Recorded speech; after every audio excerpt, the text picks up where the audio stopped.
Hello, welcome back to EOT. Now, Abyssal space in EVE Online is often viewed as this sort of dark, scary space that can't be conquered by a lot of people. People are quite afraid of it due to mostly how the mechanics work. And what you can expect from this video is essentially going over this fit and showing you why this fit, essentially works perfectly for T1 calm electricals, and the 50 odd videos that we've done as a team showing this ship in action. The Abyssal mechanics is that if you die in the Abyss, you lose your ship, you lose your pod instantly, you're done. Right, there's no way out, you can't jump through the gates in the pod because if you haven't finished the room, the gates don't activate, etc.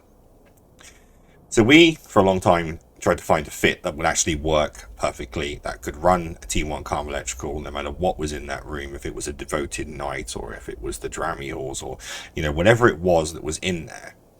A ship could essentially go in there and destroy every single room with no problems whatsoever.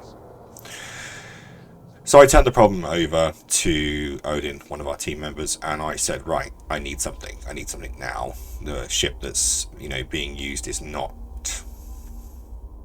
working. So he came up with this, and this is going back quite far.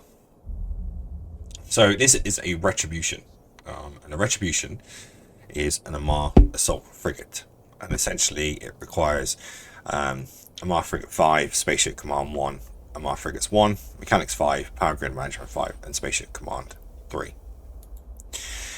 Its traits are all about optimal range and damage, and you've got activation costs of small engine turrets and bonuses to the turret's rate of fire, and a 50% reduction in Microwarpdrive signature radius penalty, which is actually one of the reasons that this ship was chosen in the first place. So this ship is roughly anywhere between, I would say, because this is Amarr, right? Then essentially modules are more expensive here, but in G2 you're looking about 190 to 200 and something depending on current market values.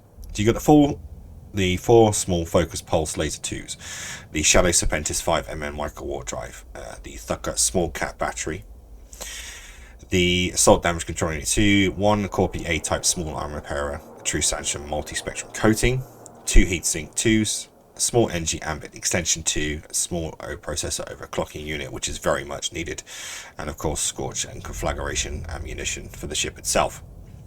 Now when you put this ship into simulate, you will notice that things immediately change.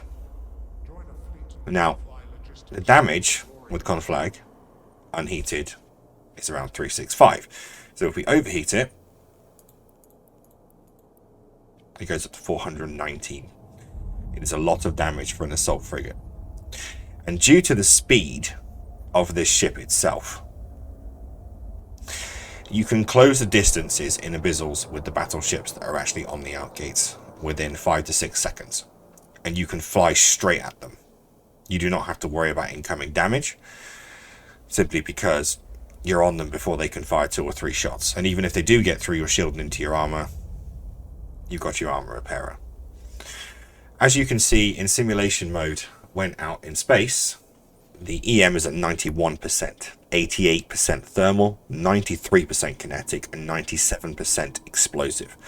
And you can see that there are similar resists across the shields and the hull itself, making the ship incredibly difficult to kill. This setup is able to absolutely farm T1 electrical abyssals, and when you're in there, because of the bonus of the T1 electrical abyssals, the fit becomes cap stable, so you can leave everything on. You don't have to worry about running out of cap. When you're out, you've only got about 2 minutes and 20 seconds, and that will depend entirely on your skills. As I said, there are videos on the channel. Just go to the search bar of the channel, type in Abyssal, and you'll see this thing in action. I did think about potentially adding in some of the footage from the videos to this video, but I thought, no, we've got other videos for that, may as well go watch them. So this is essentially an incredibly powerful ship, and as I said, we have been asked to showcase this ship because the Abyssal videos were non-talking, but this is what is being used. So what I'm going to do is put the bit from this into the video description, and wish you the best of luck with it. Be smart, pull ranges, get close when necessary, but you can make anywhere between 50 to 70 million ISK an hour, more if you get lucky with decent drops and blueprints. It's well worth it. Alright, subscribe to the channel, help it grow. See you soon.